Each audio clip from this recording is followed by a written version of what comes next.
Cześć, z tej strony Łucek, witajcie na moim kanale. Samsung Galaxy Z Fold 4, czyli najdroższy topowy smartfon od Samsunga w tym roku. Jak wypada, co potrafi, moje pierwsze wrażenia odnośnie tego telefonu. No pierwsze co, myślę, że wygląd.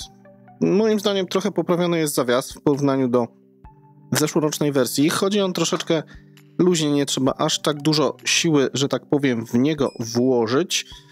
Wykonanie jak najbardziej spoko, fajne szkło z tyłu, źle odstające aparaty i ktoś tutaj w ogóle moim zdaniem nie przemyślał tematu, bo głośniki mamy na stronie tej, tutaj, otóż to. Jak sobie chcecie coś robić, pograć w tej pozycji, żeby wam głośniki nie zasłaniały ręce grając w ten sposób, no to niestety musicie sobie trzymać ręce tak. A co mamy tutaj z tyłu? Mamy aparaty, więc grając i tak dalej, używając fona w ten sposób, macie je non-stop utytułane od palców, więc no dziwnie. Ktoś tutaj trochę to źle przekonfigurował. Reszta wyglądu, no nie da się ukryć, że to ja go specjalnie nawet nie czyściłem. Ten telefon normalnie będzie wam tak wyglądał, jak widzieliście na wstępie, więc co chwilę jest czyszczenie. No tu macie ekran. Ten tył na szczęście matowy fajnie się nie brudzi, ale to co macie wewnątrz będzie też non-stop utytułane palcami. No i nie da się ukryć, że przerwa między folią a tutaj obudową jest dosyć mała i tam brudu będziecie mieli co niemiara. To tak z tematów związanych z jakby codziennym użytkowaniem folda. Zagniecenie ekranu widać, nie da się ukryć, chociaż jeżeli nie świeci wam na nie światło, tak jak teraz moje lampy, nie zauważacie tego. Nie jest to jakieś uciążliwe, spokojnie.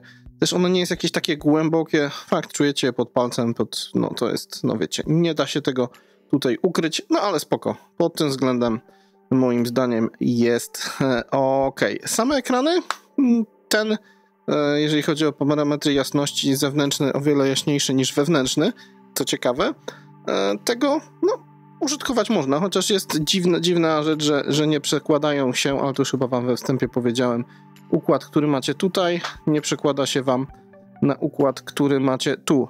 No to jest mały minus, chociaż jeżeli macie coś otwarte, przechodzicie do tego dużego, to fajnie, że wam po prostu wraca do tej aplikacji, którą mieliście na wewnętrznym ekranie. No i wiadomo, każde zamknięcie, przejście z jednej do drugiej pozycji przeważnie powoduje to, że ekran się wygasza, no więc gdy chcecie coś zmienić z większego na mniejszy, to się wygasza, a z mniejszego na większy to wam zostaje rozblokowany. Szkoda, że to w dwie strony nie działa, ale tak sobie to ktoś tutaj przemyślał. Co jeszcze w samych tematach ekranów? Ładne, kolorystycznie są jak najbardziej moim zdaniem przydatne. Ten mniejszy, wiadomo, do jakichś szybszych działań, coś odebrać, zobaczyć, sprawdzić.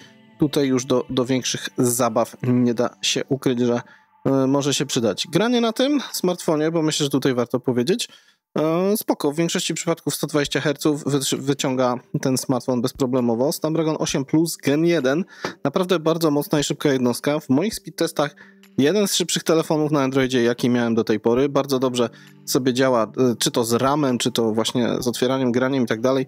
Praktycznie wszystkie tytuły, które nie mają zblokowanego liczby klatek na sekundę na 60 do 120 dają radę bezproblemowo. No ale coś za coś. Jak zobaczycie mój test odnośnie temperatur tego smartfona, jest naprawdę turbo gorący, jak się rozgrzeje. No fakt, mała powierzchnia, 1/2 to bateria, z ekranem, tu są bebechy, to naprawdę 45 stopni lekką rąsią potrafi osiągnąć, więc to już jest naprawdę ciepło, a bierzmy to pod uwagę, że mamy aktualnie już późną jesień. W lecie myślę, że jeszcze więcej jest w stanie ten smartfon wyciągnąć temperaturowo, więc no tutaj to trochę kuleje, gdyż no niestety nie jest tak dobrze. Biometria, jeżeli chodzi o ekrany, fajnie, że rozpoznawanie twarzą działa w jednym, jak i w drugim ekranie. To na pewno na plus, chociaż trzeba być odsłoniętym, nie można być zasłonionym czymś. Tak jak ja nagrywam, to czasami ten telefon, widzicie, nie chce za bardzo coś złapać, trzeba gdzieś ruszyć się wyżej, pokazać swoją twarz, więc to jest taki mały mankamencik. Czytnik linii papilarnych nie jest aktywny, trzeba go przycisnąć, wtedy dopiero nam zadziała, ale wtedy jest naprawdę dosyć szybki.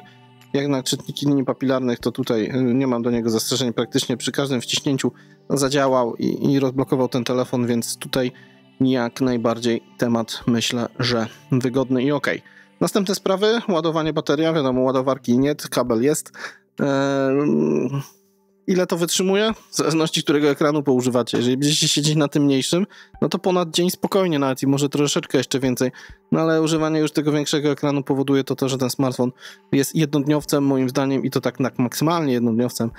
Tutaj przy jakimś większym użytkowaniu naprawdę ta bateria leci dosyć szybko, więc mimo, że no jest jak jest, to tutaj trzeba brać to niestety pod uwagę. Wszelkiej maści Wi-Fi, Bluetooth, dzwonienie i tak dalej, komunikacja z tym smartfonem bezproblemowo.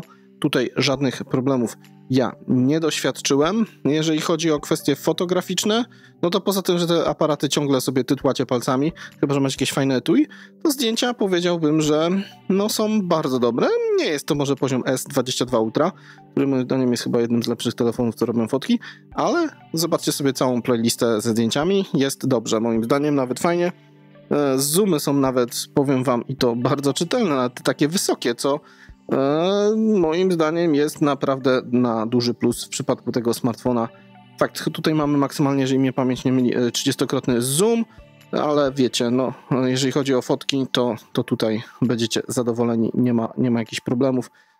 Przy nagrywaniu, wiadomo, w 8K, no to telefon się grzeje i tak za dużo sobie tego nie ponagrywacie, ale w normalnych jakościach i rozdzielczościach jak najbardziej ok, więc no z telefonu, powiem wam, fotograficznie na pewno będziecie zadowoleni, chociaż wyjmowanie czegoś takiego dużego i cykania fotek, w szczególności z otwartym całym tym fonem, no może być to ciężkie. No i cóż, właśnie sama ergonomia tego telefonu, nie jest to mała rzecz, jest duża, no, gdyby się uprzeć, to można by w ten sposób gwoździe wbijać, gdyby ktoś chciał. No, myślę, że jakieś mniejsze by się dało wbić. Niestety, no nie jest to jakieś takie mega wygodne, moim prywatnym zdaniem. Poza tym cena tego urządzenia. Jeżeli ktoś potrzebuje tabletu i smartfona, to kupuje smartfon i tablet. Jeżeli ktoś potrzebuje dwóch w jednym, to musi zapłacić 8300 albo 9000 za większą wersję. To już są dla mnie ceny chore naprawdę. Ja prywatnie bym nie zapłacił nigdy tyle za smartfona, bo to jest no, już przegięcie i to naprawdę duże. Kurczę, potrzebujecie dużego ekranu? Kupcie sobie monitor 49-calowy ultra wide, tak jak ja zrobiłem Samsunga Odyseya któregoś. No ja mam tego troszeczkę starszego, zapłaciłem niecałe 4000 i jest okej, ale gdybym chciał nawet nowszego, to też by się dało, ale no dobra, 49 cali, wielki monitor fajny na biurku, a takie maleństwo za 9000, no nie. Ja nie kupuję tego typu urządzeń z racji po pierwsze ich ceny, po drugie funkcjonalności. Spoko, chcecie mieć tablet? No to macie, to dwa w jednym, ale ja wolę mieć osobno tablet i osobno telefon i takie jest niestety moje zdanie. Jako funkcjonalność, działanie tego telefonu, nie ma do niego żadnych zastrzeżeń praktycznie, no może poza tym, że głośniki w dziwnym miejscu i aparaty. Reszta, powiem wam, rzeczy naprawdę fajnie wszystko działało. Nie, no, wiesz, wydajność naprawdę turbo, powiem wam, że bezproblemowa, naprawdę jeden z najszybszych telefonów, jakich miałem ostatnio na Androidzie i tutaj no nie da się powiedzieć, że jest inaczej. Wszystko działa pięknie, fajnie.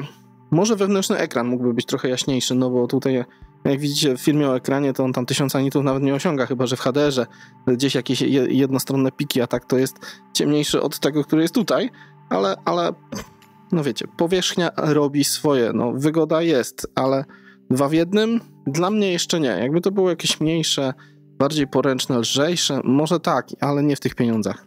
Naprawdę, moim zdaniem jest to za drogie. Wiadomo, punkt widzenia zależy od punktu siedzenia. Dla niektórych może być za drogie, dla niektórych może być sam raz. Dla mnie wydaje się zbyt drogim urządzeniem i na dzisiejszy czas, żeby to kupić. Poza tym teoretycznie te ekrany wytrzymują długo, ale już widziałem Z Flipy z folią, która się tu strasznie odkleja i to wygląda później tragicznie. Tego telefonu bez folii nie da się wykorzystywać, trzeba na to zwrócić uwagę i cóż, no później trzeba coś innego założyć. To też ważna sprawa. Ta folia, no jak to folia jest turbopalcliwa, więc no co trochę go sobie czyścicie, więc utrzymanie go w jakiejś takiej sensownej czystości też wydaje mi się trochę trudne, bo tu i tak, mimo że on jest składany wszędzie do tego mechanizmu, raczej nic nie wpadnie, są szczotki, ochrona i tak dalej, ale tu wszędzie rogi robią się syfiaste i na to trzeba zwrócić uwagę. Coś więcej mogę wam dodać? No nie wiem. Naprawdę droga zabawka, jeżeli kogoś stać i chce, to jak najbardziej, ja polecam. Chcecie mieć najszybszy telefon na Androidzie chwilowo, moim zdaniem, jak najbardziej będzie się to działało. Fotograficznie bardzo dobry. Muzyka, jeszcze właśnie, głośniki stereo. Naprawdę to brzmi dobrze, jeżeli korzystacie z tego telefona. telefonu nie uświadczycie jakiegoś tandetnego brzmienia. Naprawdę te głośniki brzmią porządnie i ładnie jak na smartfony i nawet głośno. Jest film, gdzie zobaczyć możecie sobie, jak to mniej więcej z głośnością tego smartfona wygląda. Cóż więcej, chcecie coś więcej wiedzieć? Oczywiście pytajcie, jeżeli jakieś kwestie tutaj ominąłem, które mogłyby was interesować. Z mojego punktu widzenia tak mniej więcej się prezentuje Fold 4, czyli naprawdę bardzo dobry smartfon, bardzo wydajny, ale za bardzo drogi, czyli też za drogi moim zdaniem, jak na dzisiejsze nasze realia. Tyle odnośnie Folda. Z tej strony Łucek, trzymajcie się ciepło, hej!